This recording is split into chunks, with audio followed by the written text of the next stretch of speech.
नमस्कार, welcome back to NG tutorials.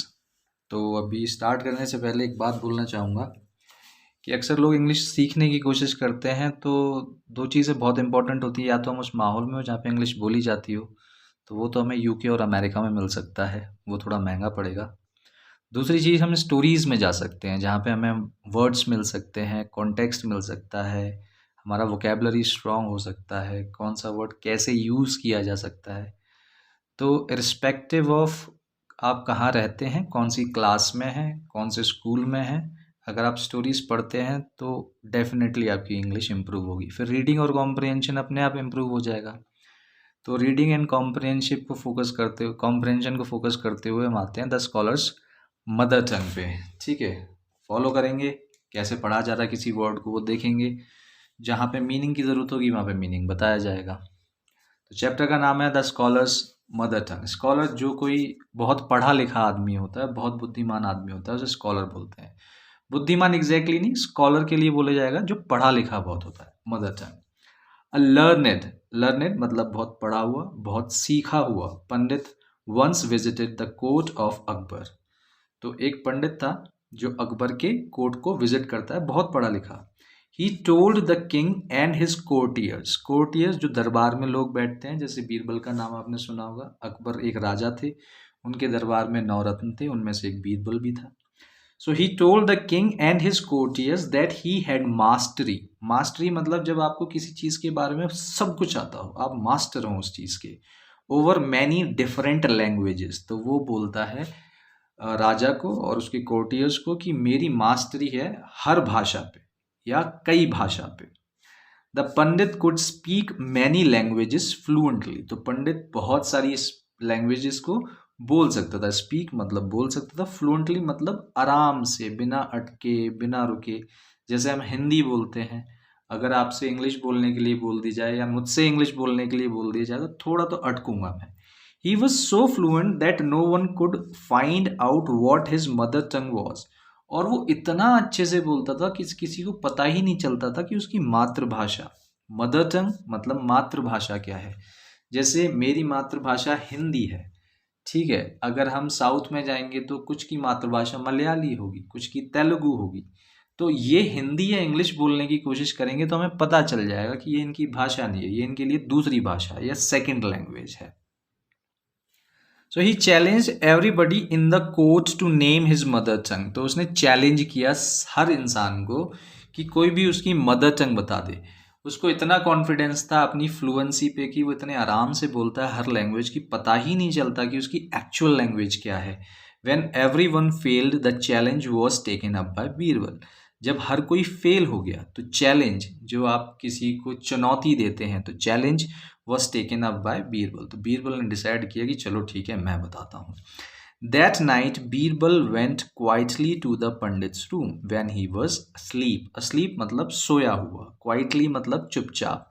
तो उस रात जिस टाइम पे पंडित सोया हुआ था तो बीरबल आराम से चुपके से उसके रूम में गए। He whispered into the pandit's ear, और उसने पंडित के कान में धीरे से फुसफुसाया। विस्पर्ड मतलब होता है धीरे से फुसफुसाना। And tickled it with a feather. Tickled मतलब गुदगुदी करना या गुदगुदाना, फेदर मतलब पंख। तो उसने उसके कान में फुसफुसाया और उसके कान में टिकल किया, गुदगुदी किया फेदर से। The Pandit half awake. अब पंडित, आप जब गहरी नींद में होते हैं तो बहुत पूरी तरह से नहीं जग पाते हैं, आधा ही जग पाते हैं। तो आधा जगा हुआ और आधी नींद में cried out suddenly and shouted out words in his mother टंग। और वो बहुत तेज चीखता है और चिल्लाता है और अपनी मदर टंग में बात करता है।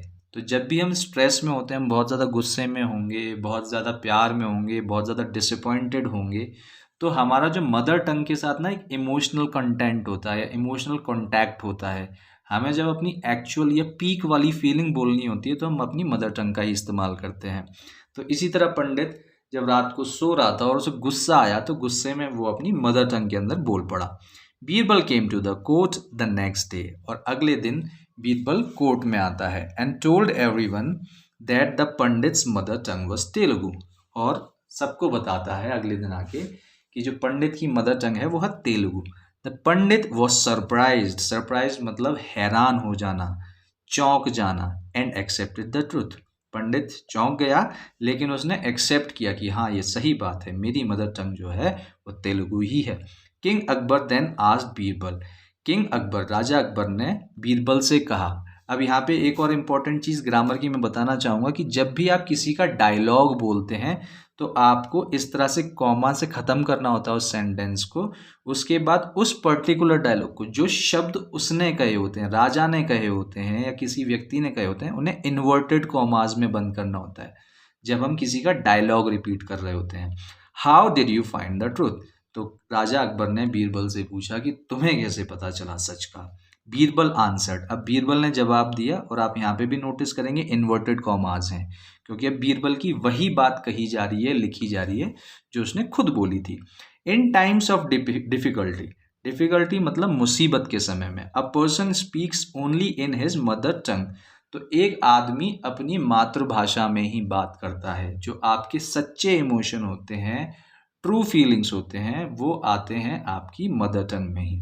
He also told the king how he had gone to the पंडित's room at night to find out the truth, और उसने बताया कि किस तरह से वो रात को उस पंडित के कमरे में गया था सच्चाई का पता लगाने के लिए। क्योंकि जब हम होश में होते हैं तो हमारा दिमाग थोड़ा फास्ट काम करता है और हम चीज़ों को मैनिपुलेट कर सकते हैं। अगर हमें कोई चीज़ आती है तो हम उसे करके दिखा सकते हैं, बोल के दिखा सकते हैं। अगर हमें 4 लैंग्वेज आती है तो हम उनके लिए काम कर सकते हैं, अपने दिमाग से काम करवा सकते हैं। लेकिन जिस टाइम पे हम सो रहे होते हैं हमारा दिमाग उतना एफिशिएंट नहीं होता है।